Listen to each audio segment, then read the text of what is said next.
First time in a long time, but back like I never left. Taking each day as it comes, you know me, I don't read ahead. Watch me burn down everything, BDE on the TV set. When I'm in control on the road, you could never really know what's up next.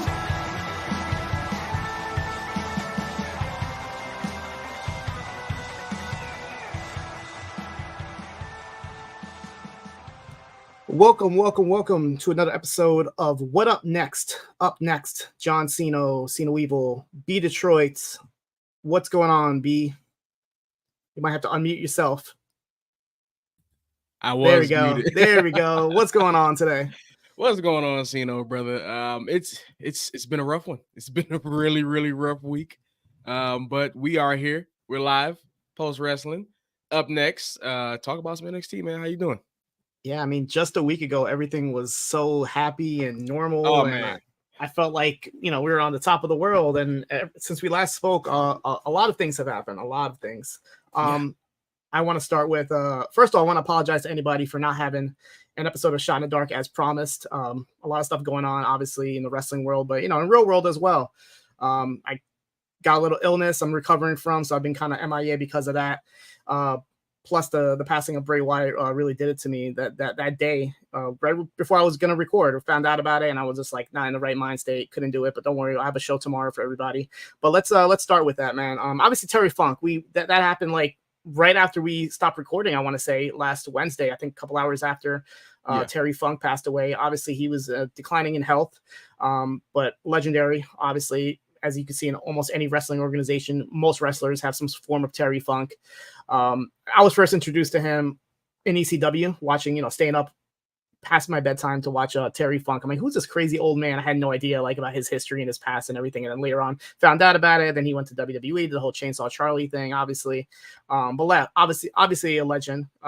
Really, there's not much more you can say. But if you want to read more about it, John Pollock put up a crazy article about the life of Terry Funk, so I'd definitely encourage everybody to check that out. But yeah, man, any memories of Terry Funk? When's the first time you got eyes on him?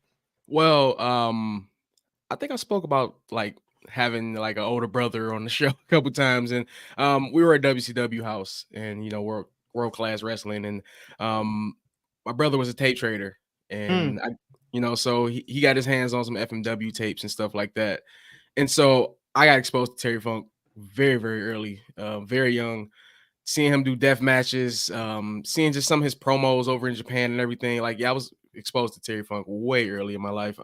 My dad's a wrestling fan too. So yeah, it was a crushing blow, man, to the wrestling community and to my family, you know what I mean? Because it's like, this is a person you've been seeing our whole lives, you know what I mean? I have a Ric Flair shrine behind me, you know what I mean? So I've seen a lot of Terry Funk, and he's just an absolute legend, man. Rest in peace to the GOAT. Absolutely. And then on Thursday is geez, man, this totally hit me. I'm literally leaving work, about to head home. I'm ready to record and everything. And I get this message, as I'm walking out of my store, heading downstairs on the escalator, I just get this message, and I had to sit down and literally just sit for an hour. I could not move. I could not leave my mall. I couldn't even go home. I couldn't believe it. I was in total shock. I spoke about this on Collision Course, if anybody want to hear more in-depth thoughts about it. But yeah, man, this is the first wrestler where I saw his entire career. He bloomed in front of me. I saw him from FCW developmental, into Husky Harris, into the creation of the Wyatt family, into the Fiends, into all these different incarnations of this genius, this mad genius. And it really hit me, man. 36 years old, younger than me.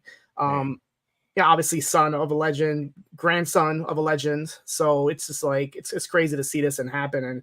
And I was just talking to Frank about it a couple weeks ago, and we were saying about how he's got this mysterious illness, and it's so eerily similar to Brody Lee, and little would we know that it would have a very similar fate. But it's crazy, man. I've been trying to catch up to as much wrestling as I can this weekend. We'll talk about All In, but I watched that. I watched some Impact. I watched NWA. All these shows that I was watching this week all had some sort of tribute or references to Bray Wyatt, including tonight's or last night's NXT show.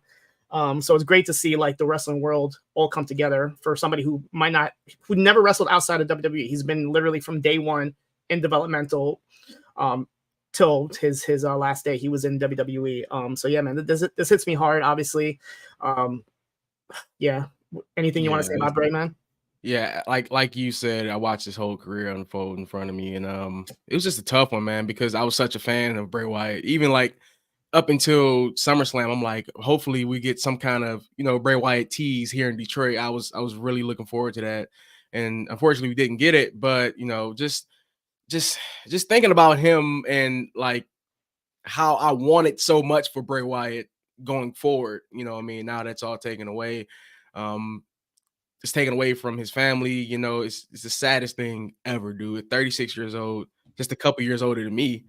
I couldn't even imagine this, man. This was a really, really tough one. I was at work, and I was actually watching someone's Twitch stream at work, and they got the news over the stream, and everybody thought Triple H got hacked or something like that. Nobody would believe it, you know what I mean? So, and I think I remember going into the group, and I was like, is this for real, dude? I had to sit down, like you said, I had to sit down for a minute, man. Luckily, my break was coming up because I didn't want to talk to anybody or anything because it just didn't seem real, It still doesn't seem real. Me too, man. Like I went home and I was like, you know what? Let me push through it and record Shot in the Dark. And I literally, I'll break this right now. I started and stopped like 3 times. I was like, do I just go into it? Do I talk about Bray? Do I not? Like I have to. I can't ignore it. And after like 3-4 attempts, I'm just like, I can't do this. Like I literally could not do it, man. It really hit me hard.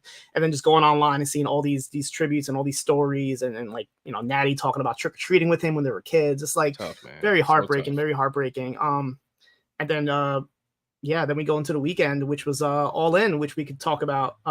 Did you get to watch the show? I didn't get to watch it live. I actually had to watch it after the fact. And the funny part is, like, I deleted all my social media. I don't know why. I'm just like, instead of muting everything, I'm like, let me just delete everything just so I don't get like anything spoiled. And like, come to find out, like, it was a great show, but nothing really surprising happened. There wasn't anything like that you could spoil. I think it was just like matches and results. Yep. So I'll be honest, I deleted my social media, deleted Twitter, Instagram, Facebook, and I haven't reinstalled them. And I kind of feel good. I'm just like, you know what? Like, I don't know what it is, like with this past week and everything, and me feeling sick and everything. And my son just came back. He was away the whole summer with his mom in Texas. So he's coming back. So I'm getting ready for school for him and everything. So I'm just like, let me just chill with the social media for a little bit. I'm okay with it. When I'm at home, I can like update and check things, but I haven't like been bombarded with messages and everything. And I feel like that's been good. And kind of coming all in, I'm kind of happy because the little times I have gone on Twitter, all I see is CM Punk did this, CM Punk did not do that. He might have did this, he might have did this. Like, let's talk about All In first before we go into the Brawl In. I guess you could say the sequel to Brawl Out is Brawl In. But yeah, what did you think of the show itself? I mean, I'll start. Like, the presentation was amazing. Just to see like a show in this huge stadium was amazing. The matches are great. I wouldn't say any match was like, oh my god, match of the year, and I don't think any match was like stinker of the year either. It was just like a good card. Like, I want to say it wasn't nothing like to kind of like write home about it, but I enjoyed the show. But like I said, it wasn't anything like, I'm not like rushing. I kind of do want to go to London next year just for the experience and to see my friends and everything, obviously. But like, as far as the card goes, I don't think there was anything like you have to go out and see. I just think the overall presentation is definitely something to watch. Yeah, I don't think anything like really. I haven't told anybody they have to go see this match from All In at all because I mean it was a pay-per-view. All the matches were good. There wasn't like you said, it wasn't no real stinker. Everything was just about as good as I thought it would be. It looked amazing. It looked great. So much so that every pyro looked like it was a stock footage shot from somewhere. Like everything looked good though. Like it was mic'd pretty decent. But how do you mic a crowd that big? You know what I mean? That's what I was going to ask about. So like being in London, I expected more like rowdy chants and like spontaneous chants. And I'm not sure if I just didn't hear them or they weren't there. Maybe like Chris Elliott, who was in attendance in the chat room right now, can let us know. But I didn't get like, when you expect like those random like football chants that you would hear. I expected more of that like as the show went on, and maybe I just didn't hear them, or maybe it just wasn't really. It was more like standard chants I could say throughout the night or the day, I guess you can say. But it like Frank says in the chat, the atmosphere even helped on TV. It looked great just to see like a crowd of all these people. But yeah, we didn't get any like swerve in like the 0 hour. We predicted last week something's gonna happen between the Kingdom, and nothing happened. And the ending, there was no swerve as well. It was just a one-on-one match with no real shenanigans, and then like a heartfelt ending where they hugged it out. And I was like, I'm not used to this, especially in wrestling. Yeah, especially everything leading up until the pay-per-view was ending like fucking Monday Night Nitro. The only more shenanigans. Yeah, the only surprise we got on the show was Mercedes, and she was in the crowd, which was odd because first of all, I threw on the 0 hour. I'm like, let me just watch this, obviously for the tag match and everything. And then like they just cut to her like before the matches even started. I'm like, she's in the crowd. I'm like, that's weird. I'm like, okay, maybe they're gonna bring her out like after the show. There was pictures of her in London before the fact, so I knew she was in London. But yeah, she just was in like the crowd. Oh no, that's interesting. And then like during the women's match, they don't even they mention her, but they don't show her in the crowd. And then they randomly show her during like I forgot what match it was. Like it was like a tag team match or something. They randomly showed her in. I'm like, okay, that's the acclaimed match, the trios match. They showed her like dancing in the crowd. I'm like, okay, that's interesting. But yeah, they showed her a bunch of times though. So, like they kept shooting to her, like, but especially like the first hour of the pay-per-view, they showed her like 4 or 5 times. Yeah, and it was like okay. So obviously we always record before Dynamite, so it could be possible she might do something tonight where she shows up and they set up a match for All Out because there was no matches really coming out of All In. There was a couple matches made in the press conference. I know like Kenny Omega and Takeshita was made official. They said John Moxley was going to face the winner of tonight's Orange Cassidy and Penta match. So they got those matches on top of the ones that are already announced with Darby and Luchasaurus, Statlander. And Ruby Soho, as well as what was the other match they had here? Miro and Hobbs. These are all announced in the scrum after. No, 3 of them were already announced prior. I think just the Omega Takeshita match and the Moxley Orange Cassidy match were made during the scrum as well. There wasn't, like I said, there wasn't really much swerve. I know like during like the Outcast match, there was like I guess confirmation that the Outcasts are done because Ruby was kind of pushed away, and then Tony and Saraya obviously had the little scuffle. I will say Tony Khan definitely spent the money because we had Metallica, we had Queen playing throughout this. Like it was, it was up there, which I think is apropos for a big stadium giant show. Yeah. But after watching it, like, do you want to go to All In 2024? Like, how do you feel after seeing this? Absolutely. I want to see a wrestling event in a stadium that big. Of course I want to go. They also had, who's the guy that sings Swerve's theme song? Because I thought it was Swerve this whole time. Yeah, me too. I thought it was Swerve. I forgot the gentleman's name. I know he mentioned he was like the nephew of like a famous rap artist. I forgot who it was.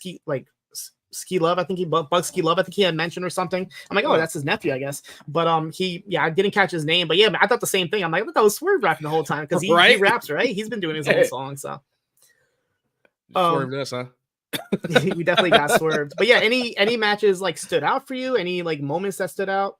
The Young Bucks match, the Young Bucks FTR match was really, really good. And the Stadium Stampede was kind of fun, but it was a little bit tough because Stadium Stampede is always a production nightmare because where do you put the camera and who gets the attention when and where? I think something happened and I didn't see it. I forgot. I think when Cassidy got busted open, I didn't see. There was a bunch of things that didn't really show. Unfortunately, with so much going on, there's only so much you could see. The problem with the match is it was an Anarchy in the Arena match, as far as I know, because those are usually what these matches look like. Stadium Stampedes are more like, I don't know, like more like cinematic, I guess you can say. So it felt more like Anarchy in the Arena to me. But yeah, I heavily enjoyed that match. There was obviously a lot of blood throughout the whole show. Oh yeah.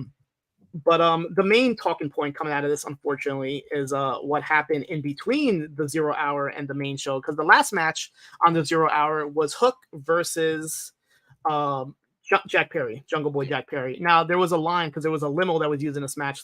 So there was a line from Jack Perry before he threw Hook in it about, this is real glass, cry me a river, he said. I thought he was talking to Justin Timberlake or something, because I forgot to mention this, but the Friday after the passing of Bray Wyatt, I went to go see Dave Chappelle. I was like, you know what? I need to do something, just like get my mind off or whatever. And I knew that he was playing, and I'm like, I wonder if there's still tickets available. And I was able to score like a really, really cheap ticket, really good seat to see Dave Chappelle. I'm like, oh, okay, let me go catch him, whatever. It was awesome. He had a good couple of openers. He had like that dude Mo from Netflix. I forgot his last name. He was funny. Chelsea Handler and Matt Rife were like his 3 openers. So they're all hilarious. And then Chappelle did like an hour and a half stand up, hilarious. And then like every night he's been bringing out special guests. Like he had Nas, he had The Roots, he had Busta Rhymes, all those nights. So for my night, I'm like, wonder who he's gonna bring out.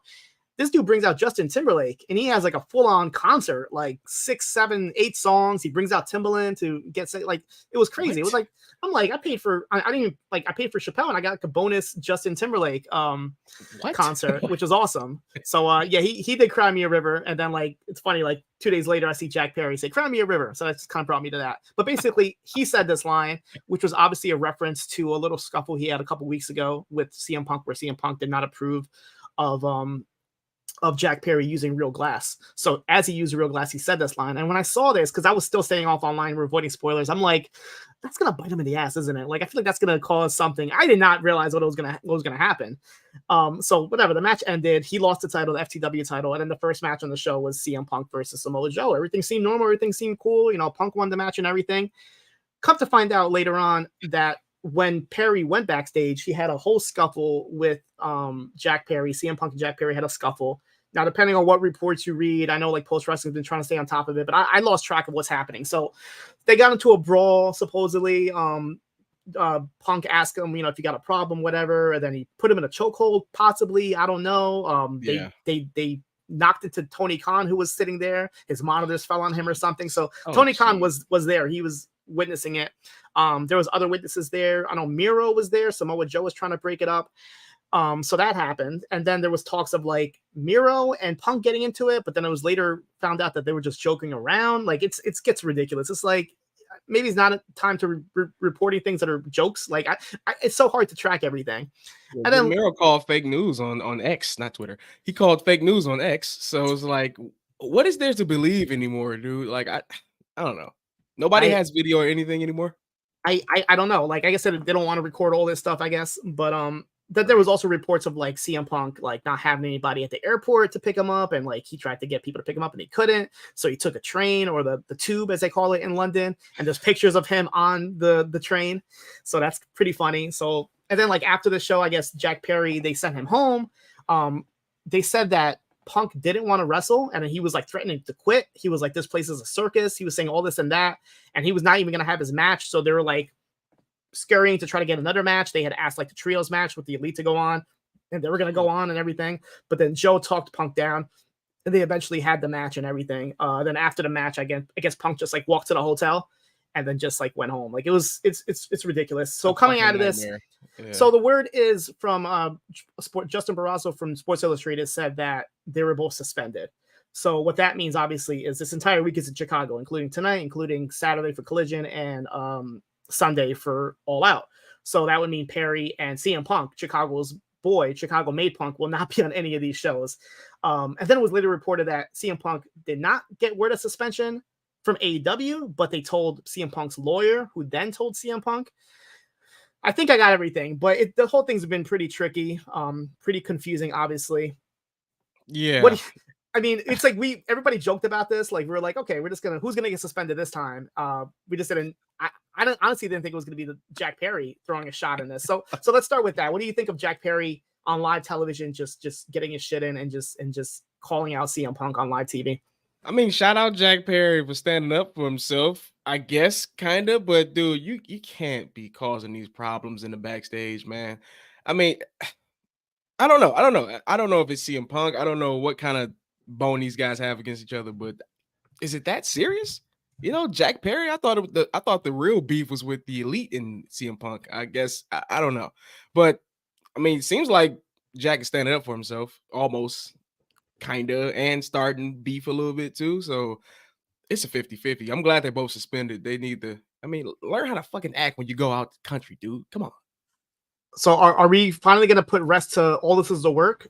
Like, are we actually gonna get CM Punk versus Jack Perry on Sunday at All In? I don't know. This company is too hard to even like try to speculate that, because they could flip all of this right now and just say it's a work. They can hash things out in the back without any of us knowing, and then just jump into a match right now. And that, I think everybody would be okay with that. You know what I'm saying? But until, I don't think that's going to happen. Yeah, it's crazy, and I don't know if AEW even knows what's going on. Like the card tonight, as last I checked, there was only one match announced, which was Penta versus Orange, and then I think there's like a speaking segment from Adam Cole, but there's nothing else announced. You would think that they would have a card ready for All Out. Obviously, CM Punk isn't involved with it. It's just ridiculous. Like I feel like a lot of people were not like going to order All Out after this All In show just because of the price point. But now it's like if they find out CM Punk isn't on the show, like not only do you have people in attendance that probably are going there mostly for CM Punk, they're going to be upset about this. But now you got people that are like, I'm not going to order it if CM Punk's not going to be on the show. Like, exactly. Say what you want, but CM Punk still gets, some good portion of the viewership, you would think. And what's the big match? Like, what's going to be the big All Out match? Because I think MJF said in the press conference that he's going to take a vacation, so he might not be in the match. So are we not going to get a world title match, or we're not going to get a real world title? Are we going to get an interim real world title? Like it's getting a little ridiculous now. And like hopefully by tonight, maybe by Collision, it's like the day before. Are we going to get like that big match? I did it. Hot shotting. That's a lot of hot shotting, Siino. I know, like a whole lot. I didn't see All In live. I could see All Out live if I wanted to, but I don't know if I need to at this point. I'm just like, maybe I could just watch that like in the morning. Just like I'll watch it live just because I think I'll be off. You know what I mean? So I might as well watch it live.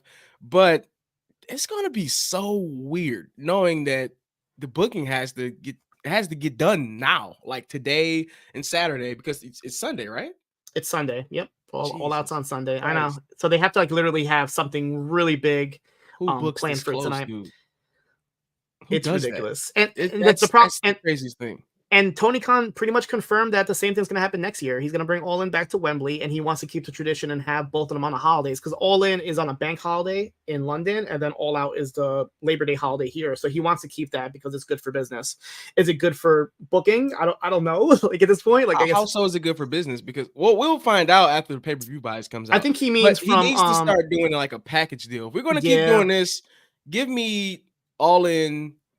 What's the next paper? All Out. And All In, All Out. Give me both of them back to back in a package deal. I shouldn't have to be paying for both separately. That's $100. By business point, I think he means more of a attendance, which I mean, last I saw, attendance was not good for All Out or any of these Chicago shows. It's not as good as it was last year. I think you have like Grand Slam is happening in a couple weeks. I'm not going. I'll say it right now. I'm not going to the show. This is in Queens. I have no there's no motivation to go to the show. I think I'll be okay watching it at home. Come to find out also that my card got hacked. My credit card got hacked. And the charges, this is going to be weird, but the charges say Arthur Ashe Stadium. And I haven't been to Arthur Ashe Stadium since last Grand Slam. So when I woke up and I saw I had these like $40 charges, there were declines luckily, but like the fact that I'm getting these Arthur Ashe Stadiums, I'm like, who like cloned my card last year? So if anybody's listening to this and you clone my credit card, I'm coming after you. So what's going on at Arthur Ashe? I don't know, but the fact that like a year later somebody is trying to charge my card at Arthur Ashe is really, really odd. So if I do go to Arthur Ashe, it's not going to be for Grand Slam. It's going to be to find out who the hell took my card or who's going on there. So that's another story. You're going for a Grand Slam, all right? But like honestly, I have like no real motivation to go unless they announce like a really crazy match, and I'm like, okay, maybe I'll go. But I'll tell you what, I'm leaving before Rampage starts. I'll tell you that much. When is Grand Slam? Grand Slam is September 20th. This month, so in a couple weeks. So we literally just had All Out. We have All In this Sunday, and then we have Grand Slam on the 20th, and then the week after that, they have another pay-per-view that they just announced called Wrestle Dream, which is supposed to be like an Antonio Inoki tribute with some sort of New Japan talent involved. But I heard that New Japan has a show that day, and most of their talent is already booked, so I have no idea what is going to happen. So Kota Ibushi versus someone, basically. Probably it's gonna be Kota Ibushi, it's gonna be Kushida, it's gonna be guys that I guess aren't like regularly booked on New Japan, maybe representing for them. But yeah, this is crazy. But coming out of this, like, what do you see is gonna happen? Like, so let's just say we get these hypothetical suspensions between Punk and Perry. People are championing for Perry to lose his job. People are saying that Punk is quitting and possibly not coming back after this. Like, what do you think is coming out of this? And if you were Tony Khan, what would you do to make a statement? The suspension has to be lengthy, I think, to make a statement. And I'm not sure. He needs to take some of the power from CM Punk and Collision, because if you're suspending a guy who basically has the final say on your whole Saturday show, what's going on Saturdays for the next couple weeks? You know what I mean? Jack Perry's not going to be on that show anymore. I know that much.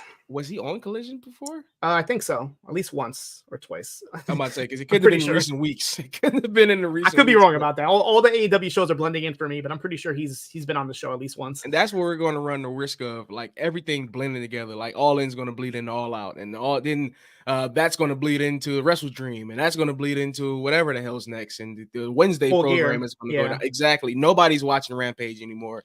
Collision's going to blend into everything. I don't even know what to watch anymore. But I mean, I'm gonna watch it all. But it is a lot, dude. It's a lot. And now, okay, so let's just say Punk is off of Collision. Not only do you have this issue, but isn't college football like returning on Saturdays? Absolutely, Saturdays is going to be really nobody's tough. Watching Collision, especially without Punk. Dude. Yeah, I mean, well, they are lucky enough to come on later on in Saturday. Only thing you have to compete against is Saturday Night Football, which is the game of the week basically for the country. Throughout the day, it's college football all day. So I don't know. Good luck. Good luck, dude. They got to compete with college football. Raw's competing with Monday Night Football coming back, and basketball is right around the corner. So yeah, it's gonna be tough for wrestling coming up in this fall season. I'll tell you what, I'll be honest, like I'm not heavily into sports, but I think I'm going to be watching a lot of football this year because I haven't been able to keep on track with Heels as well as the Star Wars Ahsoka show. But my brother I was chilling with him the other day, and he's like, hey, you know that this year the new Hard Knocks, which is a show on HBO, has a season on the Jets. And I'm like, you know what? I haven't watched Hard Knocks in a long time, probably since the Jets were on, which was like 2010, I want to say. So I'm like, I'll check it out, whatever. You know, got Aaron Rodgers there and everything. It might be an interesting thing. I was watching it, man. I'm heavily into this. Like I'm rooting for Garrett Wilson and Sauce Gardner and all these rookies that are on the Jets. I'm just like, this is getting me really into it. Like I haven't really been into sports in a while, but I used to be a big Jets fan, a big Mets fan and everything. So after watching this, I'm like, I think I might have to watch every game, and I kind of want to go to a couple games. So I'll be honest, like I'm getting more into like football right now than it is wrestling. So I might be one of those people that might skip one of these shows if there's a big like Jets game going on or anything. Hard Knocks is pretty entertaining this year. Aaron Rodgers is hilarious. Show. Oh, he's hilarious. And the first episode, you had Method Man on there cheering on the Jets. You had Ralph Macchio from Cobra Kai or Karate Kid was on it. Yeah, there's like celebrities on it, kind of like having little cameos. But yeah, the whole like drama of the show and just like it's a really great show. And it's very similar to Dark Side of the Ring, but not so dark, I guess you could say. But it gets you like really invested in these characters, these players, I guess you could say, and you really want to succeed. So I'm just like, yeah, I think I'm gonna fully be behind the Jets again, like I used to be back in my my high school days, I guess. But yeah, so this is ridiculous, but it's like somebody like they're having an investigation, right? Yeah. Tony Khan was right there. There was monitors falling in front of him. I'm pretty sure he saw most of what happened, so he should be the one that should be putting some sort of like repercussions on this. Like, hey, I saw this, I saw you do that. You shouldn't have done that, and because of that, this is what's going to happen. He needs to do something and make some sort of statement, because for him to start the press conference after All In, and the first thing you talk about is this brawl that happened, and like that's like already putting a cloud over this huge 80,000 plus crowd here, is it's pretty sad. It's pretty sad. And I'm just like Chris Elliott said, he's a big CM Punk fan. I used to be a big CM Punk fan. I still respect the guy in a way, but I'm getting sick and tired of this shit. I'll be honest with you. I was so tired of this. I didn't even want to go. I didn't want to catch up to all this stuff. I'm just like, you know what? I don't know who's lying, who's saying what. I'll wait till John Pollock and Wei Ting and everybody else in post gives me the real scoop on all this. That's right. But let's stop talking about all this drama in AEW, and let's talk about a little bit of NXT from August 29th. This is the show coming out of Heatwave.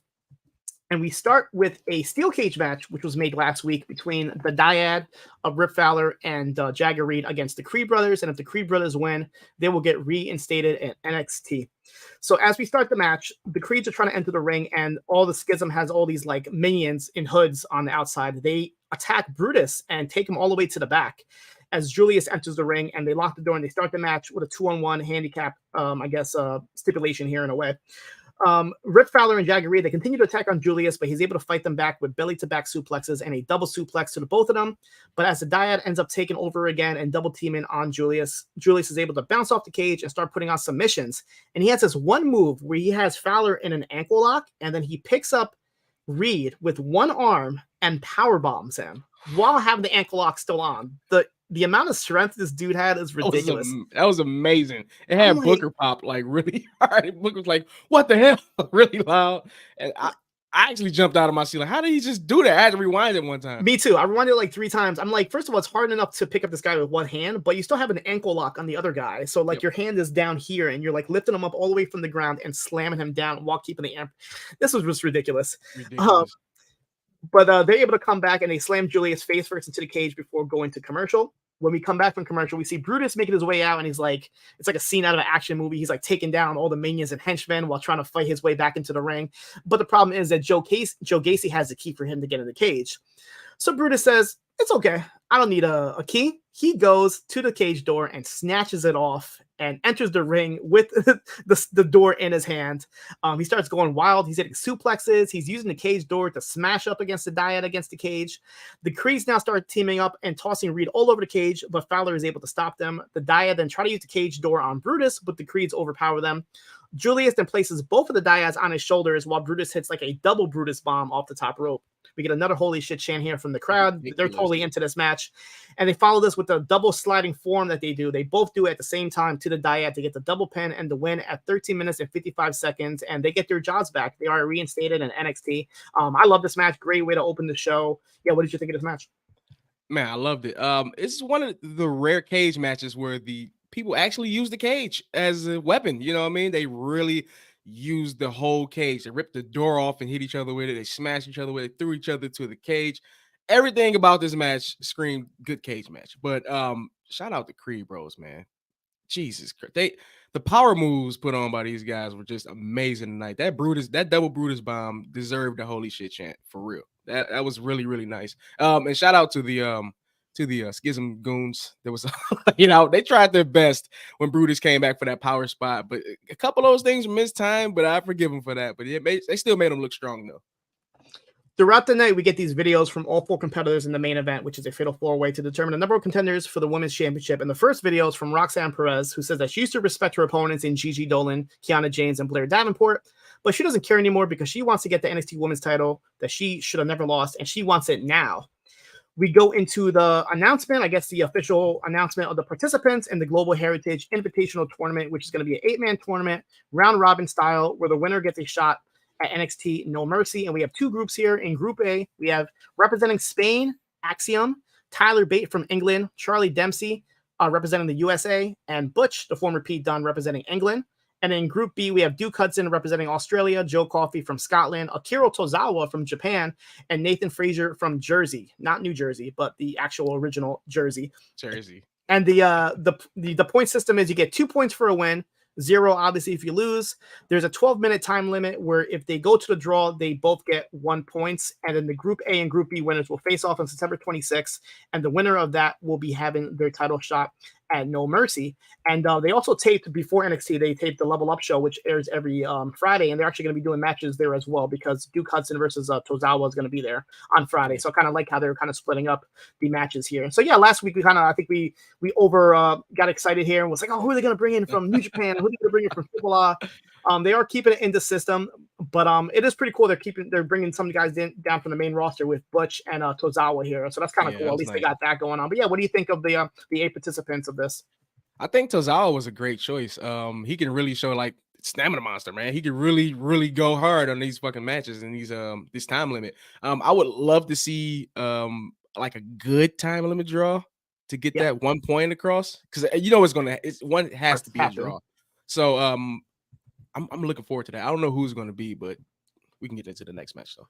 I'm trying to think. So out of the 2 groups, Group A, we have Axiom, Tyler Bate, Charlie Dempsey, and Butch. Who do you see coming out of that? I'm looking at it. I'm probably going to go with Dempsey. I feel like he might be the one in that one.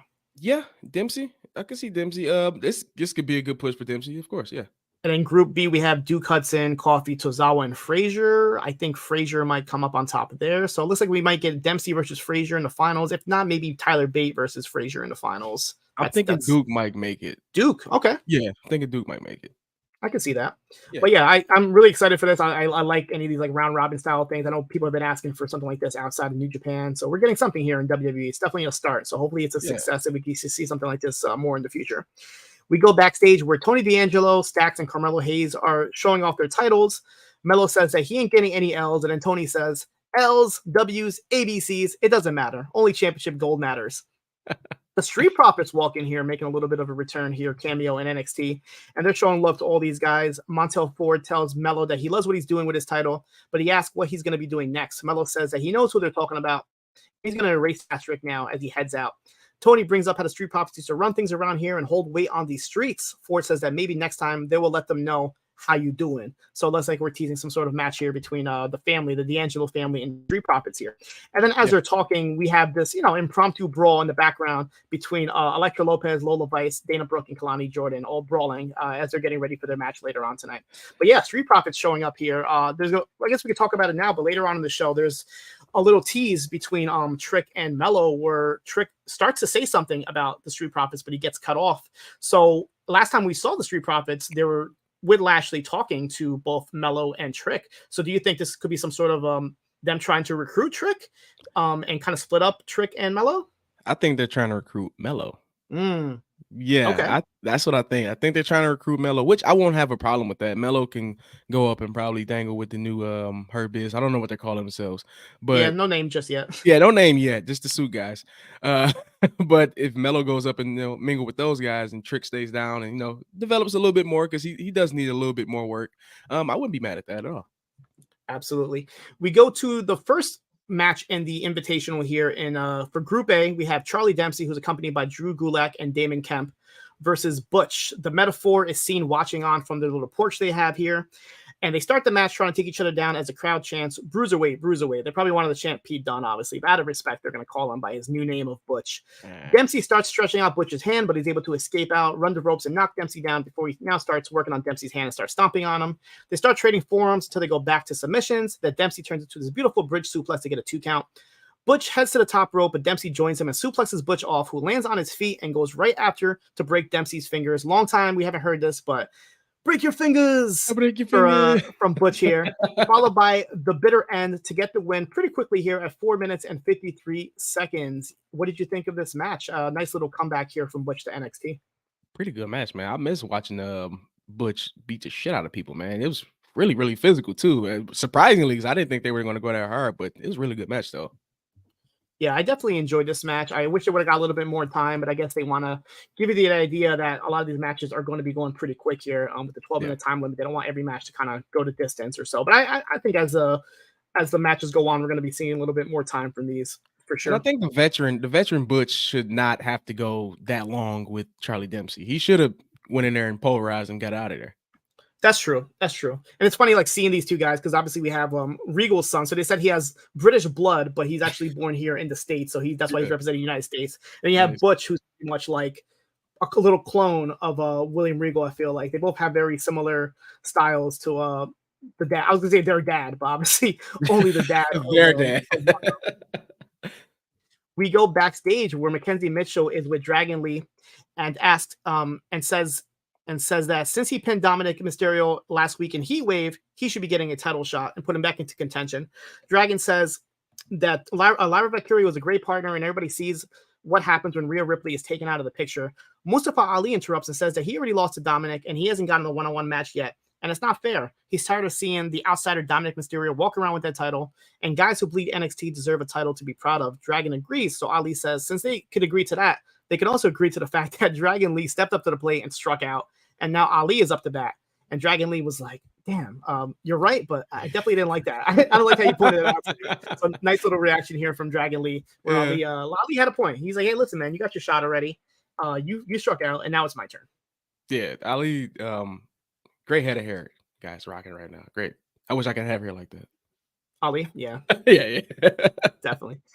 We go to the ring where Ilya Dragunov is there, and he admits that Trick Williams impressed him last week, and he deserves everyone's respect, but nothing stands in his way now as he's going to be going after the NXT Championship again.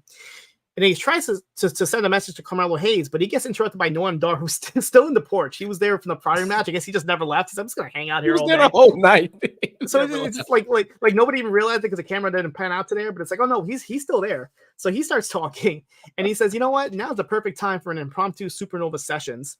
Noam says that he can relax and watch as these guys fight in the Invitational before they lose to him at No Mercy.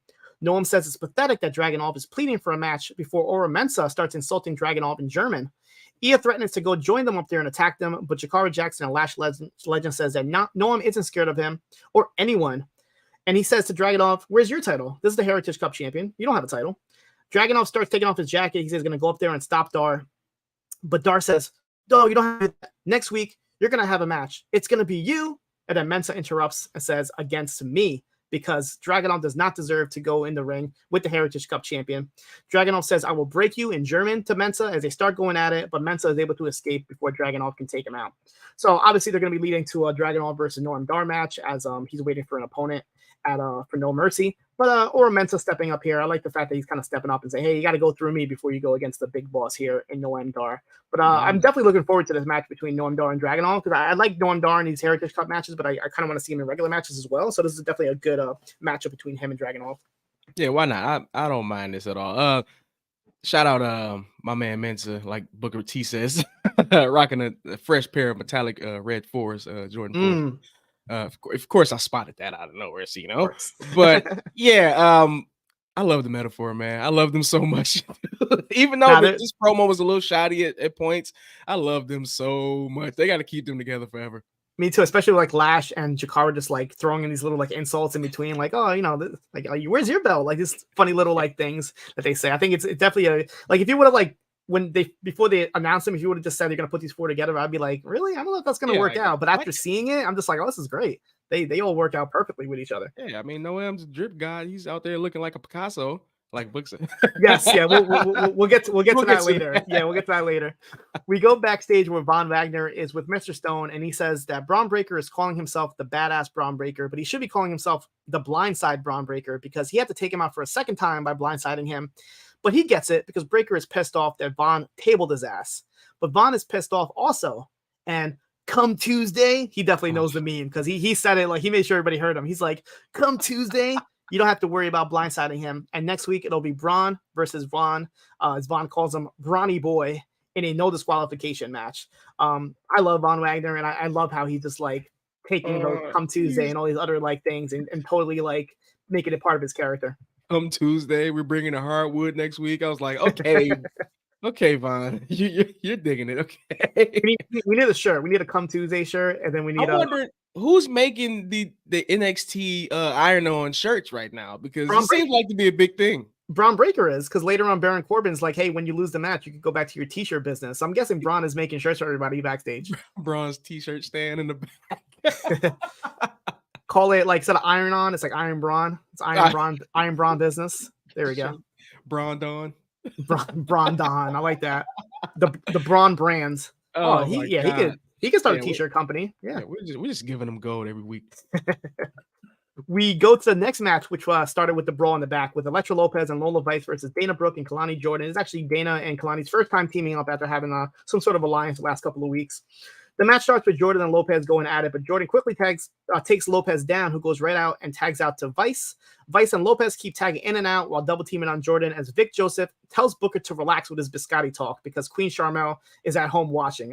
Like during this match, Booker's just like, oh, biscotti. He's sweating Vic. So I like how like Vic is like, hey, you need to relax. Like Charmel showed up here the other week. She's probably gonna show up again if you don't stop this right now. Yeah. The funny part is a biscotti is a cookie, so he's calling them a hot cookie basically. But I guess I don't know, a hottie biscotti is his term. I guess I'll take it, Book. We need a hottie biscotti shirt. Braun, get on that if you're listening. We need a hottie biscotti. Iron on bronze. Come on, let's go. Lola keeps kicking at Kelani, but she hits a spinning heel kick and tags out to Dana. Dana starts attacking Lopez in a corner and hits a bulldog for a 2 count. Jordan tags in, but Dana quickly takes Vice out to the outside, but Vice whips her into the steel steps.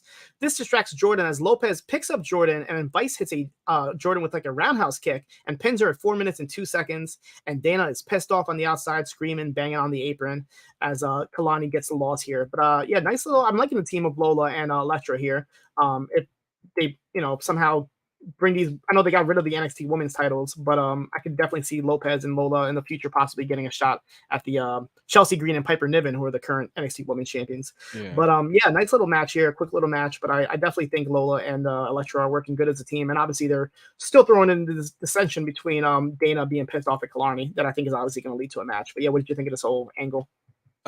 Okay, pretty decent match. Lola has the best back fist in the game. Dana Brooke is still Dana Brooke, almost unnoticeable in the ring. Not a bad match. I wasn't really offended by it. The tag team of Lola Vice and I'm sorry, Elektra Lopez is pretty good. Even though I'm still kind of the guy who wanted Elektra Lopez to still be in Legato, but that's another story. Gotcha. We go to another video from the competitors tonight. This one's from Gigi Dolin, who talks about the road to the NXT Women's Championship is a game of choosing between the devil you know and the devil that you don't. But the devil that she knows is chaos. The smartest thing Tiffany Stratton did was have all of them fight for the opportunity at her title. But the stupidest thing that she did was put Gigi in it. So she will see her next week. We go backstage to Carmelo Hayes and Trick Williams, and Trick is talking about how he just spoke to the Street Profits, what I was talking about earlier. And Hayes cuts him off and says that he can't have people thinking that he only beat Dragunov at the Great American Bash due to Trick's help, but Trick told him to cut off that noise and focus on the real thing. And he asked Trick if he can beat Dragunov, and Trick kind of gives like this, like, I think so answer, but it doesn't convince Carmelo. And Carmelo says, Trick, you don't think that I can beat Dragunov, do you? They kind of start arguing a little bit, and Trick begins to say, I don't think, and Melo cuts him off and says, that's all he needs to hear, and he walks off.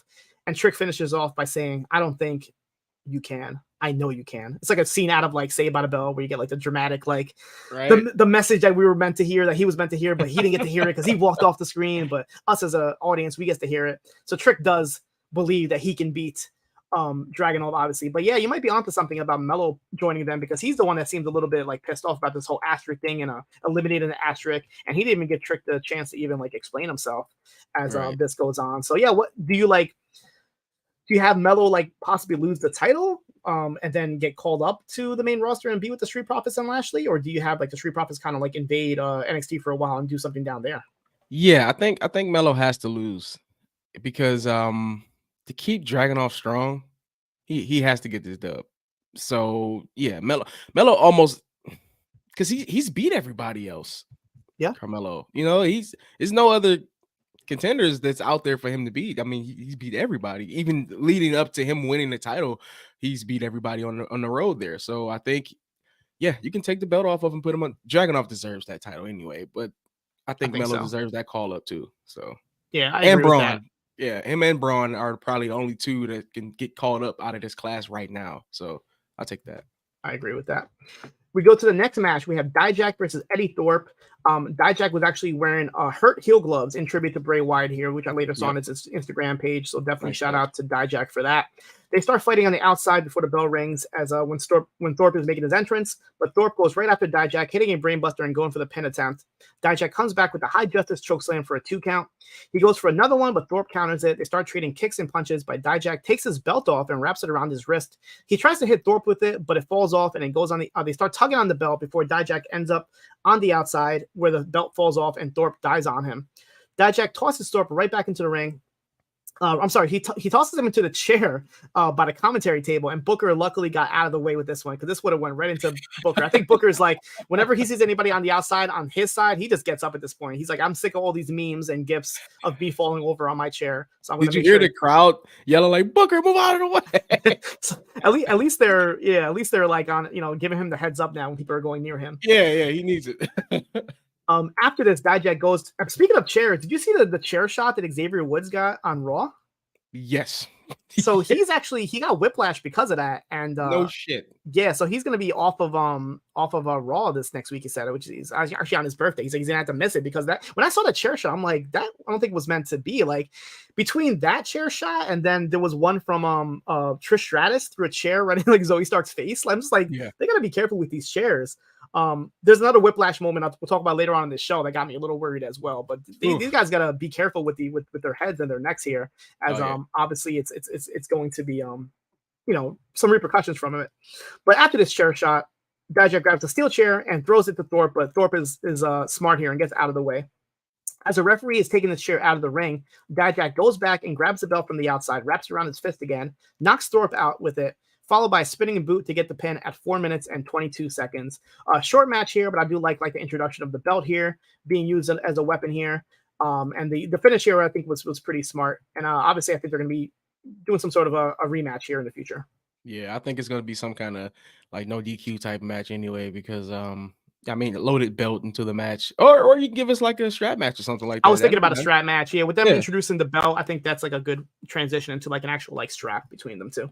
Absolutely. And I'm trying to think. No, it's no like Dusty tribute show coming up, is it? I mean, they kind of skipped the Dusty Classic. Usually they have the Dusty Classic before, like in the middle of the year, I want to say. Usually like around summertime or even before then, I want to say. And they didn't do it this year. I'm not sure why. Like you would think it's the first year where Cody can actually like present it or do something. So maybe exactly. Maybe they can do something. But I did see a Dusty tribute in a way this past weekend at the NWA show. It was Tyrus having his retirement match against EC3. First of all, I will say one thing: like they both obviously were close to Bray Wyatt, so they both had a nice little like tribute and dedication to him, as well as Terry Funk and Tyrus was wearing like the Dusty, jacket because they were having like a bull rope match and everything. But yeah, Tyrus dropped the title to EC3 here, and it looks like he actually might be retired. The same week that Jackson Riker has a retirement match, we had Tyrus, the former Brodus Clay, in his retirement match as well. So yeah, what's your favorite Tyrus memory there? I don't think I have any. I don't. Look, man. Look, my community feels a certain way about Tyrus, okay? So, and we're not going to get into that right now. I think Nate hold us down when it comes to talking Tyrus on the post universe. Yeah. So I don't. It's like EC3 is like the lesser of two evils, so I'm happy the belt is off of Tyrus. And that's a bad place to be. Yeah. But if you're picking EC3 over somebody, you know that the other person is definitely somebody you're not like approving. Christ, and Tyrus went off after the match too. He got on the mic and he's like, he had his kids next to him. He's like, yeah, F all those trolls and everything and this and that. He was going off, but he made it seem like he was really done in wrestling. So who knows? If I don't have to see him again, I won't be crying a river like Justin or Phil. Not one tear shed. We get another video here from the competitors. This one's from Kiana James, who says that when you picture her, you picture success, and he starts talking trash about her 3 opponents, and she doesn't have to make any excuses about tonight. Her success is measured by action, and she'll do whatever it takes to have her hand raised tonight. You see Baron Corbin is backstage. He's yelling at some stagehand here about something, and then Braun Breaker interrupts him wearing his nice little shirt saying, I have the greatest spear. And he says that he wants to thank you from Corbin for saving his last week.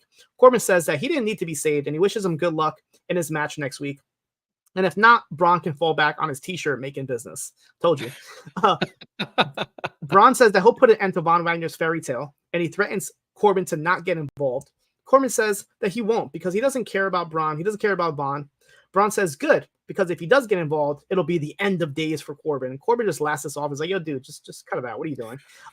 He just tells him to make sure he doesn't get put through a table next week against Von. So they're obviously keeping Corbin involved in this Braun-Bond thing. So that being a no DQ match, you see Corbin maybe taking offense to this line about the end of days and possibly getting involved anyway. Maybe. But then who does he help? Because he doesn't seem too amused by Braun either. So it's like, yeah, maybe. Who knows? I can see him attacking both of them and then having a triple threat match at No Mercy between Corbin, Von, and Braun. Couple big lasses, Yeah, here we go. Do it. We go back to the Angel Garza and Humberto Carrillo saga. So last we saw, they were like having a dream and this and that, and they kind of like snapped out of it. This melodrama that they were having with text messages, and they were like, we got to do this for Grandpa. We got to do this for Grandpa. So the newest update here is Garza. I guess we get to we somehow can see his dreams. I don't know how that works in the NXT universe, but we see his dreams of his father talking about him, saying, "Remember what I always told you." And this startles Garza as he wakes up. And he sees he has blood all over him. He's like, what is going on? I'm like, where did this blood come from? We get a knock on the door from Humberto and says, he just had a dream about Grandpa. And Angel's like, I just had a dream about him also. And they talk about how they both had the same exact dreams about them being kids and their grandpa talking to them. And Humberto shows like this giant, I guess like a claw scratch on his chest that he has.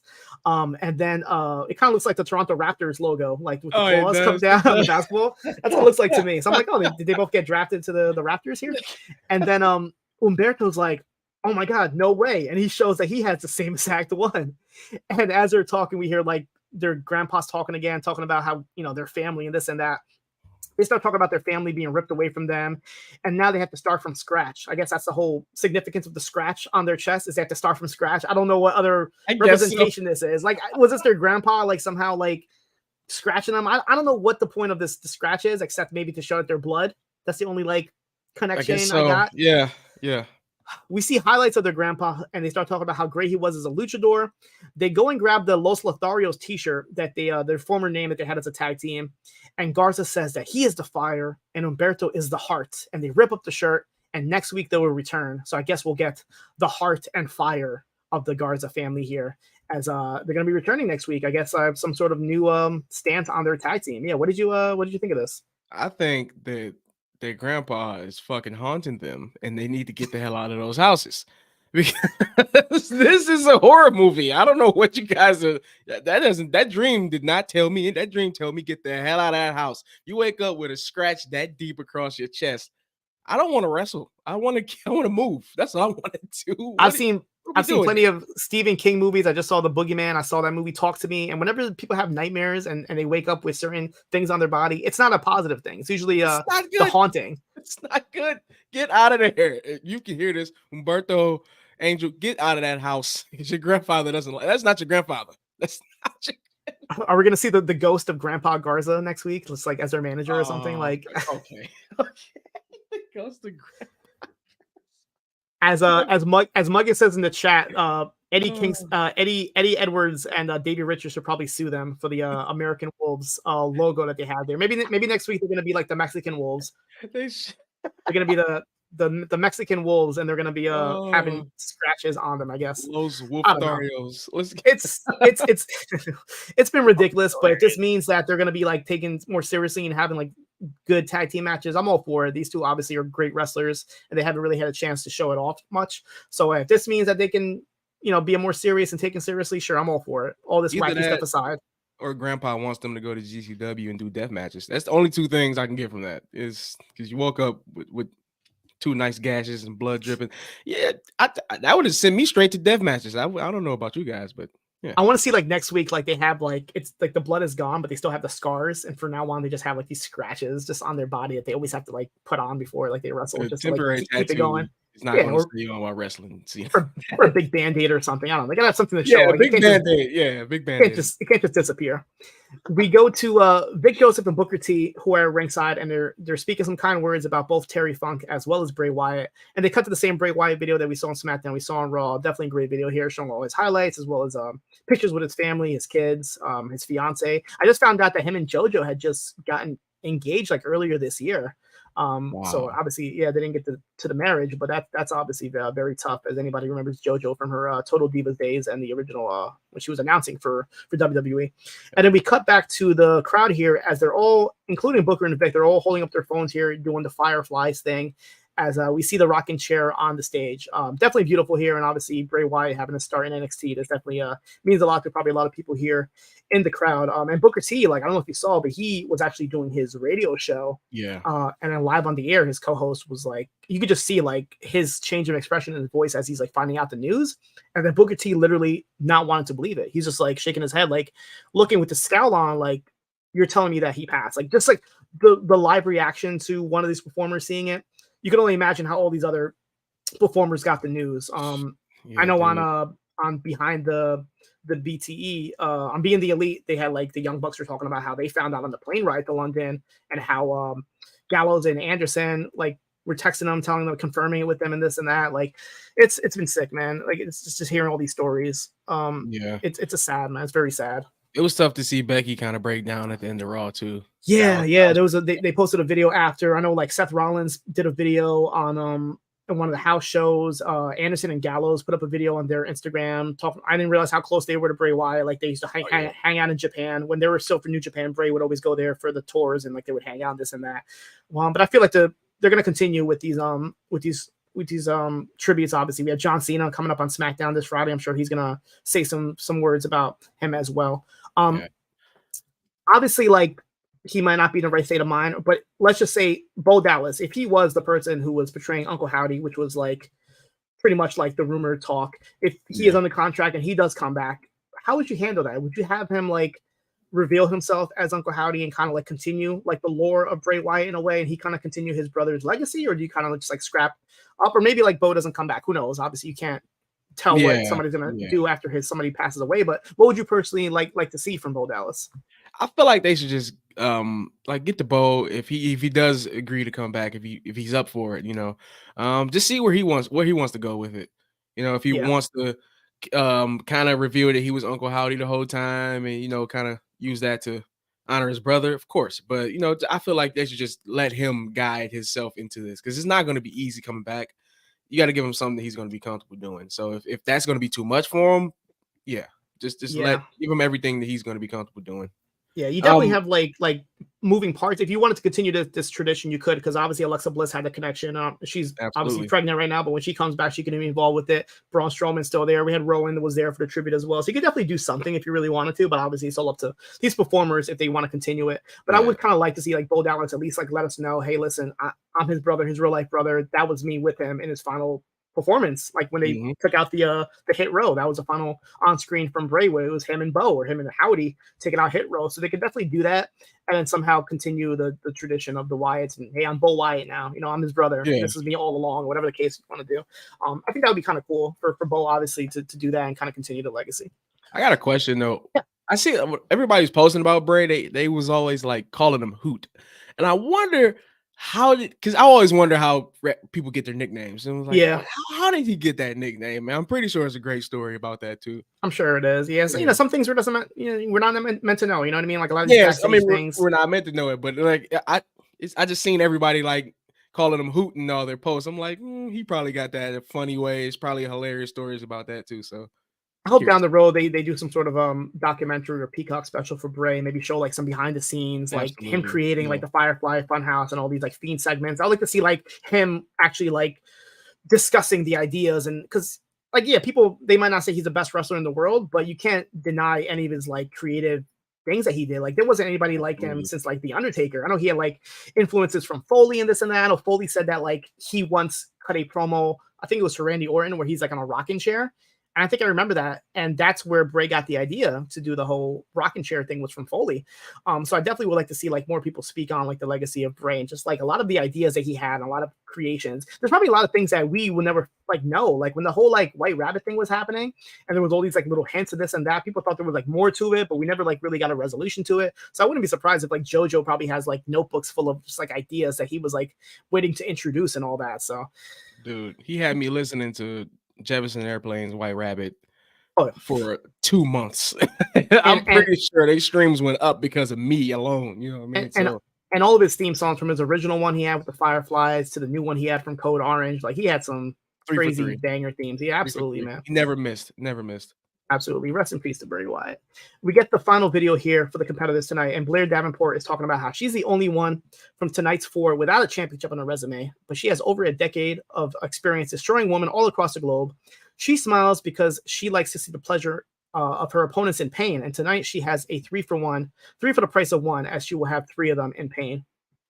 We see an Instagram video from Rhea Ripley and Dominic Mysterio, where they say that they don't like to share between Dragon Lee and Mustafa Ali, as Dom says, "I belong to mommy." And it doesn't matter what happened at Heatwave, as Dom will hold the title until he retires. He will be champ for life, as he says. Dom tells Dragon and Ali they can fight it out, and he'll fight the winner at No Mercy.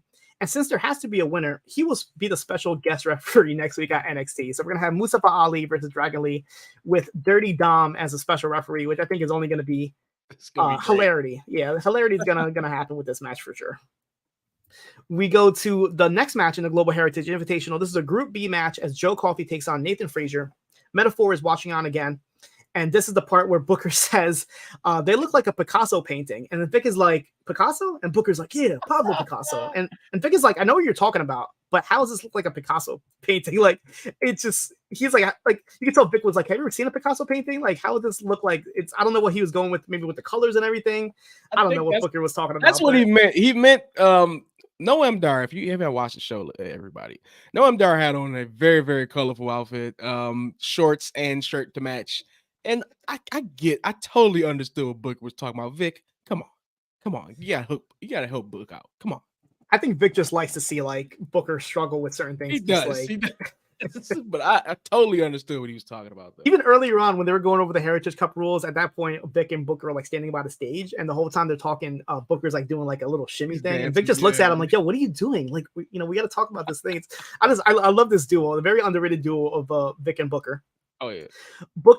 They start the match, and Coffey starts by throwing Frazer down a couple times before working on his arm. They go back and forth, but as Frazer, this is the part I was talking about earlier with the whiplash. So Frazer goes to run the ropes, but it looks like his head like goes like whips under the top rope and hits like the other side of it. It's like that makes any sense, but like I had to rewind. I'm like, at first I'm like, did like the Wolfgang or Mark Coffey trip him? I'm like, did something happen? I'm like, no, he didn't. He actually like whipped, and I don't know how it happened, but he must have gone so fast that his head went under the top rope and like whiplash on the other side. I'm like, ooh, I hope that's not gonna be damaging, because I know the running referee was like really checking fast. on him, but that looked really bad. He was running really, really fast, and I had to go back too. Like you said, I thought they tripped him up.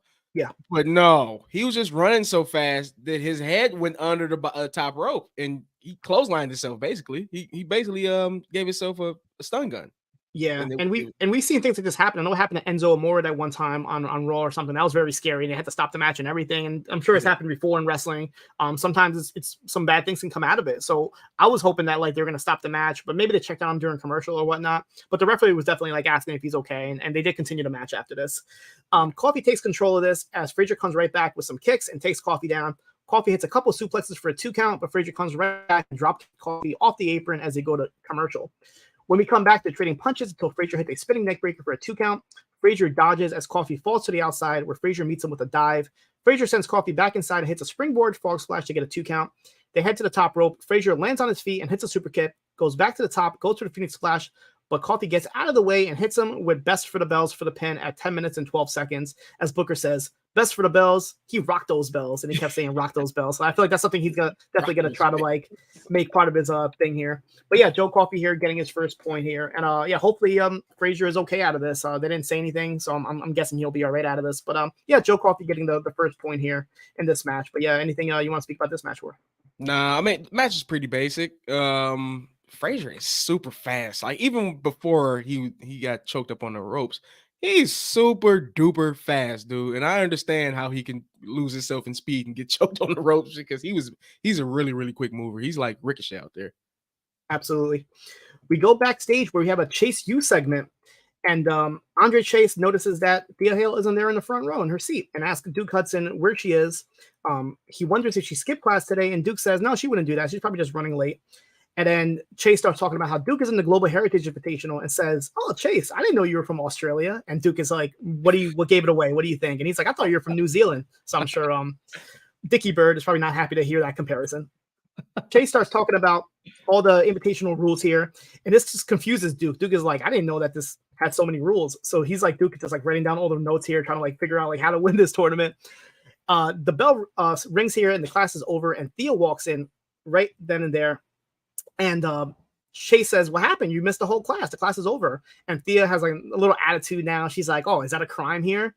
And then Duke and Chase are both upset at her. And Duke says, "Oh, it's okay. Don't worry about it. Me and Thea are just going to go to the study hall now." Thea says, "No, I'm not. I'm not going to study hall." And then we pan out and we see JC Jane, the bad influence here, the peer pressure, standing at the door saying, "Hey, Thea, you ready to, go run rampant on town here?" As they walk off together. So it looks like we have a bad girl Thea here. I want to see some segments. I want to see like JC Jane teaching Thea Hale like how to smoke cigarettes or something. Like I want to see I was just about to say bad influence. Obviously they're not gonna go like all out here, but I would love to see like Thea getting drunk or something. She was 21. Like, I don't think she might as well have pulled up on a fucking motorcycle. Like it was. I think we're gonna get that. We're gonna get Thea next week, like wearing all leather with like purple lipstick or black lipstick with her hair like different. Like we're gonna see like a goth version or a dark version of Thea Hale here. I'm totally with it. I'm totally with it. It's gonna be hairband Thea. It's gonna be like fucking cherry pie Thea. It's gonna be black leather, like you said, high heels. Hopefully smoking some cigarettes. Not really, but it's just like it fits the gimmick. You know what I mean? Well, it's 2023, so she'll probably be vaping or something, right? Yeah, in the vape. Or like get into a bar fight or something. Like maybe they should go. Whose bar is that? They should just go. Briggs and Jensen. Yeah, they should go there. And like tear the bar up one time. Imagine like Thea and JC Jane. They start like a biker club, and it's called Hale's Angels. Oh my god!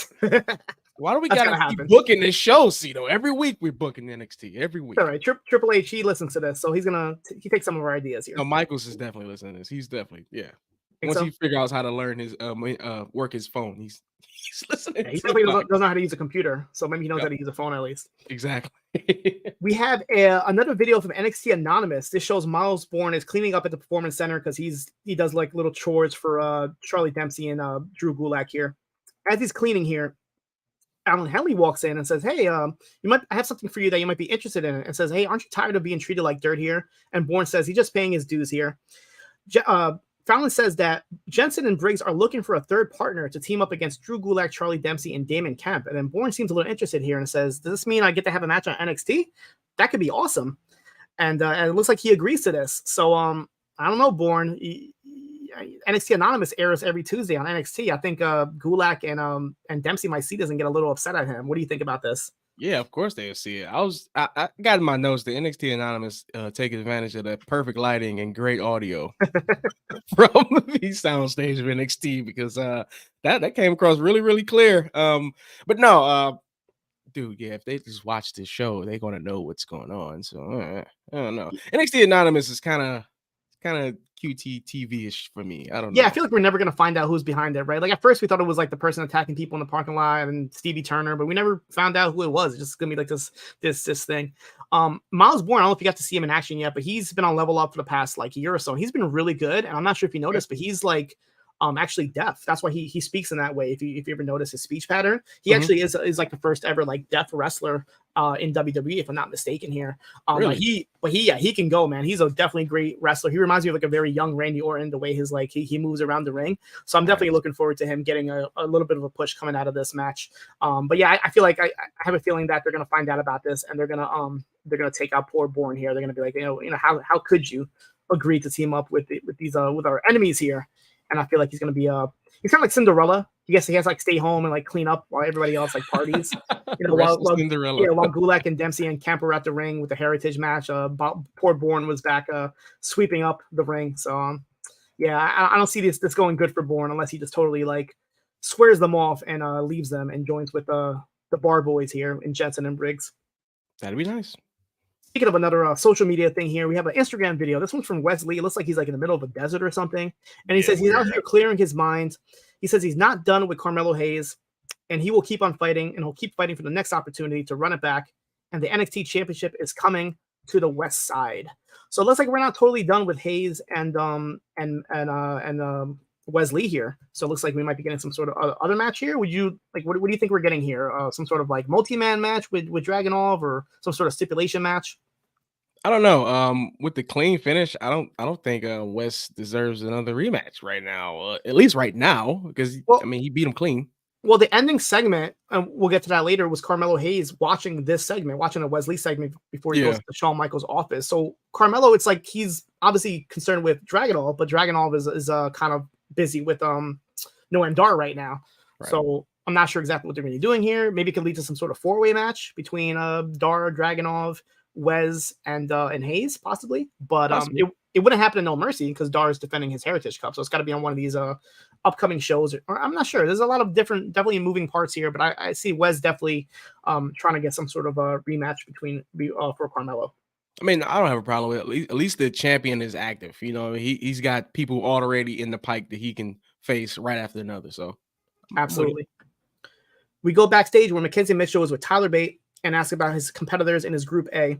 Bate starts talking about Dempsey and Axiom, and then Mackenzie says, what about Butch? And Bate says that they have known each other for a long time. As people remember, they have a history in NXT UK, being part of the British Strong Style. He said that they know each other for a long time, but they can finally settle their rivalry. And then Bate calls out Dabba-Kato and says that next week he'll be waiting for him in the ring. They announced the lineup for next week, which is going to have Dragon Lee versus Mustafa Ali with Dirty Dominic Mysterio as a special referee, Braun Breaker versus Von Wagner in a no disqualification match, more matches in the Global Heritage Invitational, Tyler Bate versus Dabba-Kato, Io Dragunov versus Ora Mensa, and Tiffany Stratton defends the NXT Women's Championship against the winner of the following match, which we go right into. It's a fatal four-way match. Number one contenders, Roxanne Perez versus Gigi Dolin versus Kiana James versus Blair Davenport. They start the match by knocking James and Gigi to the outside while Roxanne goes after Blair. They all head back into the ring and start trading pin attempts before Blair and James head back to the outside. They all start fighting on the outside as Blair hits a double stomp off the steel steps to Gigi before Kiana hits a moonsault to Blair off the barricade and then gets hit with a dive from Roxanne as we hit the picture-in-picture. We come back and there's like I'll describe it like a human centipede like submission from all four of them. They're all kind of like tied up with each other. But this quickly gets broken up. Blair stops Roxanne off the top rope before Kiana and Gigi join in as Gigi hits a Tower of Doom on all three here. Gigi takes out Blair with a dropkick on the ropes for a 2. Kiana sends Gigi to the ring post before her and Blair go at it and catch Roxanne off the top rope, who's trying to hit a crossbody. Roxanne starts going after both Kiana and Blair here before Gigi joins in. Blair stops a Pop Rocks attempt it's like she hits, like she stops a pop rocks. I'm thinking of a different one. There's like so many pop rocks attempts, but this one she stops it by hitting a nice looking like half and half suplex from Gigi here to Blair, which actually looked really good here. And Roxanne breaks up the pin attempt here. Roxanne then takes out Gigi on the outside with a Hurricane Rana, and this is the part I was talking about. So she goes to hit a pop rocks, but at the same time, Blair kicks Roxanne in the back of the head, but she still like finishes the move. So it's like she gets hit and she still somehow finishes the sequence and hits the pop rocks. I'm not sure how gravity works or how that I think works. it was supposed to be like a apron kick propelled pop rocks. You know what I mean? Like that's what propelled the pop rocks. Yeah. The momentum of the kick from Blair prompted the pop rocks from Roxanne. That was the idea. It gave it more spin action, I guess. Creative though. Kudos to them for that. This is it's a hard spot to like time because it's like you got to like wait for the kick and then you have to hit it. So it's kind of very hard to do, but they tried their best here. It was dope. Blair then sends Roxanne back inside and hits a double stomp. Roxanne fights back and hits a pop rocks, but Blair falls to the outside here, so Roxanne can't get the pin. Gigi and Roxanne go at it, but Kiana joins in and hits her finisher. It's like a knee to the face here on Gigi to get the surprising pin and win here at 11 minutes and 40 seconds. I'll be honest with you, out of these four, Kiana is probably the one I think had the least chance of winning here. But yeah, she did. She won this match, and she'll be getting a title shot next week as her and Tiffany have a face off. So yeah, what do you think of the match, and what do you think of this Tiffany versus Kiana match next week? The best women's four-way match I've seen. It was great. This month. It's the 30th, right? Yeah, the best women's four-way match. I gotta eat my words about what I said about Gigi last week, man. She was really going after it tonight. Last night. That was a really good match, man. Like the basement drop kick she delivered to Blair on the ropes. That half and half suplex she did was beautiful, man. Crazy. Blair actually gave Roxanne this corner drop kick that broke up a pop rocks, which was nasty. And these girls were laying it in this match. So if you haven't watched this match, please go back and check out this four-way. It was really, really good.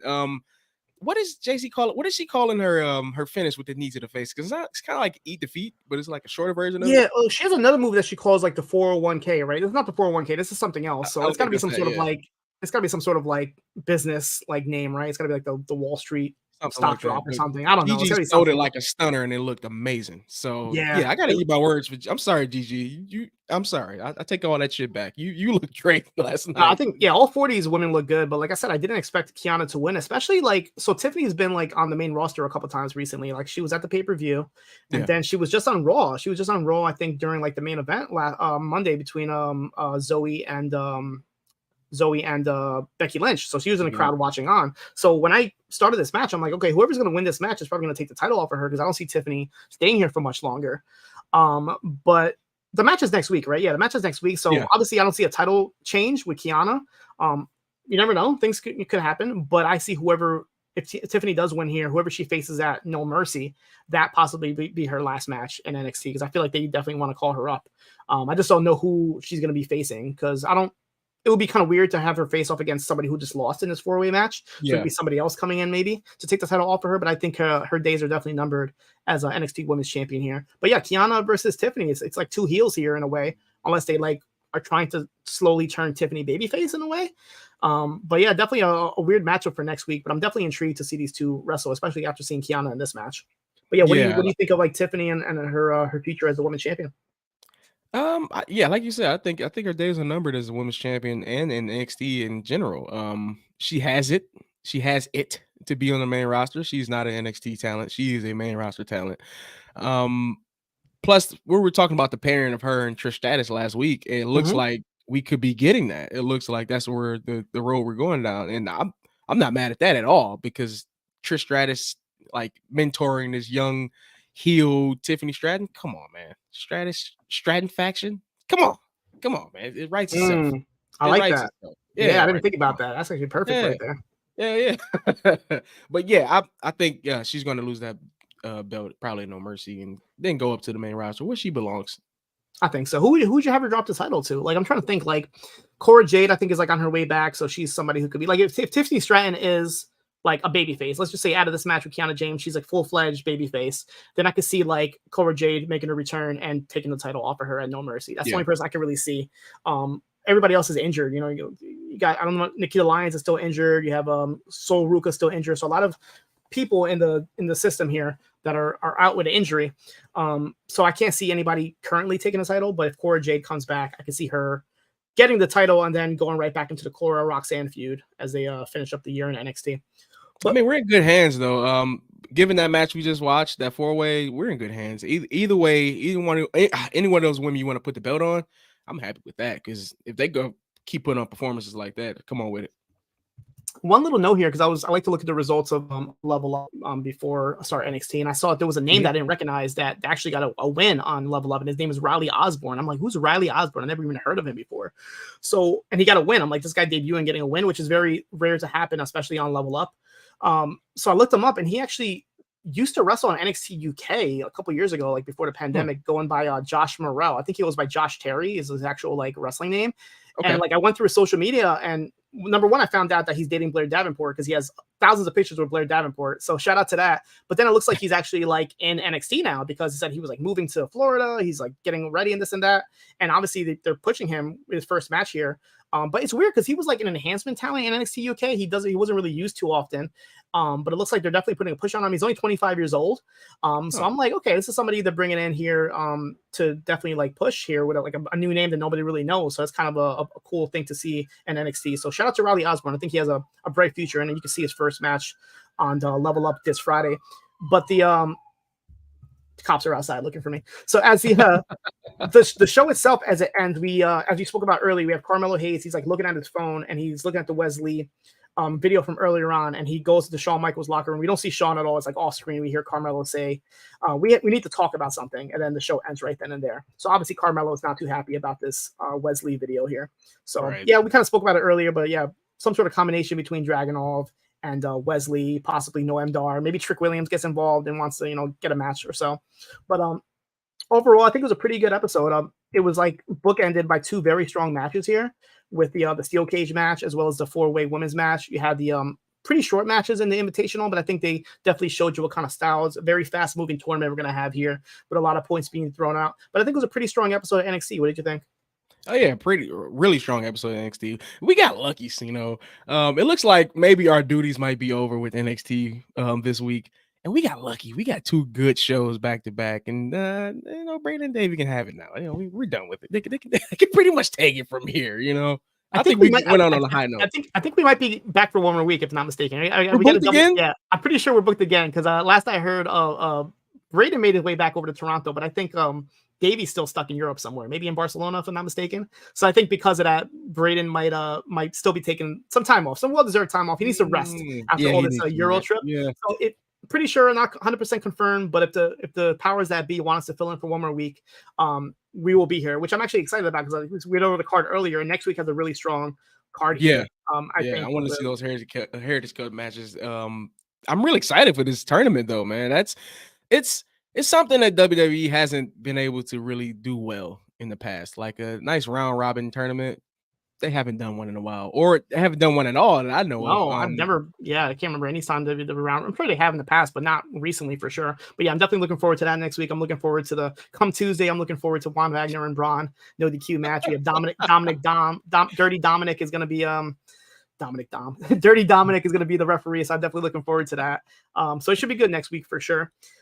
We have some feedback. I so much going on. I forgot to do a feedback thread, but the boys came through in this chat here, so we have some feedback here. Starting with Muggin, who says, a strong episode that effectively uses the revolving door policy for the Heritage Tourney. The women's 4-way was very good. Kiana Tiffany is intriguing. Does that hint that the man is coming around? Totally forgot about that. I totally forgot that Tiffany threw that shot at Becky. So yeah, that could be somebody who comes out. I can't see Becky taking the title, even though she hinted at going after a title she never had. I can't see that happening. Possibly with Tiffany showing her face on Raw, maybe she has some sort of like appearance on Payback. Payback is this Saturday, and we have Trish Stratus versus Becky. So maybe is that a steel cage match? Yeah, it's a steel cage match, right? Yeah. So yeah, we might maybe, or if that happens, and then No Mercy comes around, and Becky comes in and makes sure Tiffany doesn't keep that title. So maybe maybe Tiffany helps out Becky. They start the alliance with Tiffany and Trish. What did you call them? Stratus Status Stratton faction. Stratton's faction. It's a tough one. It's a rough one. We'll work on that. We'll work on that. Giselle Shaw has a faction in Impact. It's her, Savannah Evans, and Jay Vidal. And they call themselves the Giselle Shaw. It's like the Shaw entourage. But whenever I write it, whenever I type it down, I'm like, that doesn't seem right. Like, I don't know. I feel like it doesn't like I'm not spelling it correctly. So we'll see what they do with the Stratus faction here. Yeah. But yeah, I can definitely see that being the start of like the alliance, and then Becky kind of comes back and gets her revenge at No Mercy, and that's where you get the title change or something. Yeah, I can definitely see that happening. We go to Frank here, who says, really strong episode, and the main event 4-way was a nice physical match with everyone getting shine and Kiana picking up the upset. Looking forward to whatever Mello is building up to Ia and Wes. He follows with, the Creeds are beasts, which I agree. That one-arm powerbomb, definitely check it out. If you need to see one thing from the show, watch that spot. Excuse me. As for Bray, he will forever be remembered, and I'm honored to have a small connection when we did our homage to the Funhouse. Very true here. A lot of connections to the Funhouse. He will definitely be missed, as well as Terry Funk. We have some chats as well, man. We're racking in the money over here. We have Jake from the Windy City who says, I will miss the 4 pay-per-views a year, less is more, talking about AEW constantly putting on these shows with the Wrestle Dream and all this. Yeah, I agree. But I know like they've been words of like them wanting to do like monthly pay-per-views. So it looks like we might be getting more. Not only do we have 3 AEW shows, but I think we're going to get a lot more pay-per-views for AEW. So I'm sorry, Jake, but it looks like we'll be getting more than 4 pay-per-views a year. Dude. What do you think of that? What do you think of them stacking up with the pay-per-views? I was happy with 4 pay-per-views a year. It actually left you something to look for, and I knew what was next. I have no idea what's next now. Like Wrestle Dream, like what? I have no idea what we're going into now. So yeah, 4 pay-per-views is the better format for me. If they're going to be doing this monthly pay-per-view thing, they better be having some HBO Max streaming deal in place, because I do not want to pay $50 a month. I'm sorry. Like I'm so used to WWE Network at this point. I already have HBO Max. It's free with my phone. So it's like, I would love to just be watching AEW for free. Like, I would love that. And if that's the case, sign me up. I'll watch every AEW pay-per-view for free if it's on Max. But and then Muggin, $50 a month is crazy. But for us to pay for the $50 a month, we have Muggin here with $2.79 Canadian, and says it's a good use of NXT's revolving door policy, talking about the Street Profits being here. So yeah, they didn't announce a match, but I could definitely see Street Profits versus the tag champs, Tony D'Angelo. No, for the titles. Yeah, if Creed Brothers as well. Like, if Street Profits are going to be here, definitely have them have a run with all these tag teams. But looks like they're definitely setting something up. So maybe do Street Profits versus Creed Brothers like on one of these episodes of NXT, and have the Street Profits win and get a title shot at No Mercy against Tony and Stax. Yeah, for sure. Yeah, why not? Because they can't go after the Raw or SmackDown tag titles right now. So yeah, just have them get that finisher over some way out. You know, because they've been pushing that new finish for the last 3 weeks now. So yeah, let's keep it going. I'm really intrigued with the Street Profits thing. I would have them like constantly on NXT, like trying to like start drama between Trick and Mello, maybe trying to get like one of them, but kind of like have them on each other's side, like have like, you know what I mean? Like they're kind of looking at Trick and they're also looking at Mello, and have them in a way have some internal beef with this. And then they're all kind of like arguing with each other. And then after like week 3 or week 4, we have Bobby Lashley show up to NXT. Yeah. And he's like, listen, you guys need to get your shit together. How about we all join up together? And at that point, Mello and Trick put their differences aside. Maybe at that point, Mello would have dropped the title by then. And then all 5 of them are a faction, and they start running shit around Raw and SmackDown. That's what I would like to see. I want to see all of them together, honestly. I don't want to see Trick and Mello break up at all, but I want to see some like dissension, maybe lead to a match. And then after that, Lashley comes down to NXT to kind of like get them all on the same page. And at that point, we have the new and improved Hurt Business, whatever you want to call it. It's pretty much my Hurt Business faction I made in the WWE 2K game. Just add Omos too, because I had Omos in there. Oh yeah. Small report. Because last week we were talking about the Stadium Stampede mode that came new to the AEW game. Did you play it? Yeah, I played it. My first impressions was it was fun, and then I played it a little more, and then it got kind of repetitive. But it's one of those things that I fear that they won't improve on. I think they're going to try to improve more on the actual video game instead of this one mode. But it's a good concept. It's pretty fun. I'm not gonna hold you up. It's pretty fun, but it can get repetitive like the regular game too. So I see if you're going to play this mode, pace yourself, or just play Texas Chainsaw Massacre. Is it Yeah. Oh, you played that game? You played Texas Chainsaw? Yes, it's really good. It's really a lot fun. better than the match. The match that we saw on Dynamite. It's so much better than the match. It's really good game though. It's like if you like the Friday 13th game, it's that polished. You know, it's like they really did a good job on that one. I saw my boy yesterday was playing Dead by Daylight on Twitch, and they just added the Xenomorph from Alien. And it was crazy, man. It was crazy to see like the alien running around. Like they keep adding like characters to that game. So that was pretty cool. So the Stadium Stampede, is it online only mode, or are you able to play like against like computer? Online only. As of right now, it's online only. And how's the online? Is it good? Like there's no connection issues or anything like that? Not really that bad. Besides like getting kicked before the match starts a couple times, but it's not like you're getting kicked in the middle of the match. It's before the match even starts. They'll let you know like, hey, you're not in this one. But yeah, it wasn't that bad. Connectivity is pretty good. All right. I'll be getting my Spider-Man PS5 pretty soon. So once I do, I'll probably re-download the game and just try it out. Just try. It's not like extra money, right? Is it like just part of it? No, it's free. It's a free DLC. We can we get a whole BSK Stadium Stampede going. It's That'll be nice. That'll be nice. Yeah. I got the Poisonrana Invitational. Like whoever wins the Stadium Stampede in the video game gets a title shot against Fire Frank. I'm making that stipulation right now. Oh geez, then you listen. Hey, we're interim general managers here in the BDE, right? So we get to make stipulations for the time being. Is that how it works in wrestling? So we're like Mick Foley right now. Yeah, pretty much. Okay, cool. Speaking of Fight Forever, one funny thing, and I mentioned this on Collision Course, I'm pretty sure, but I was watching Collision, and Kevin Kelly was like bragging, "Oh yeah, me and my kids, we play the game all the time. It's great. My favorite character to play as is Kip Sabian." I'm like, wait a second, Kip Sabian's in the game, and all these other people aren't. I looked it up. He's not in the game. Not in the game. He's not in the game. So Kevin Kelly, stop bullshitting. We caught you. We caught you in your lies. I don't even think Kip will be in any DLC anytime soon. So no. Yeah, Kevin, stop it. I was not to outdate ourselves, but I was looking on Twitter to see if there's any more updates in like the CM Punk saga or anything. Luckily, no. Nobody got fired. Nobody got suspended. Right. I guess. I think the one thing somebody said in the chat. I'm sorry. I think it was Chris Elliott. Correct if I'm wrong. I'm sorry, but it's something about Tony Khan having a press conference either today or tomorrow. So yeah, I'm not sure if this is like a press conference for All Out like he usually does, or if it's just like something standalone for all this is going on. But yeah, we should hopefully get some more news. The one thing I did see online is that as of today, Roman Reigns has hit his 3 years as Universal Champion. So shout out to Roman Reigns. The 3 years, man. That's crazy to think that he's been champion for that long. But your one's up. Jeez, that's a long time. That's definitely a long time. That run. Yeah. But come Tuesday week or come Wednesday, I guess we'll be back here for another episode of Up Next. Unless Braden's like, nah, you guys suck. I'm taking the reins back over here. Stop booking matches. Stop making matches.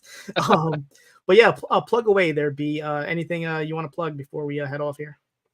You can follow me at Cool Game Big B on the Instagrams and the X, not Twitters, but you can follow me at Cool Game Big B.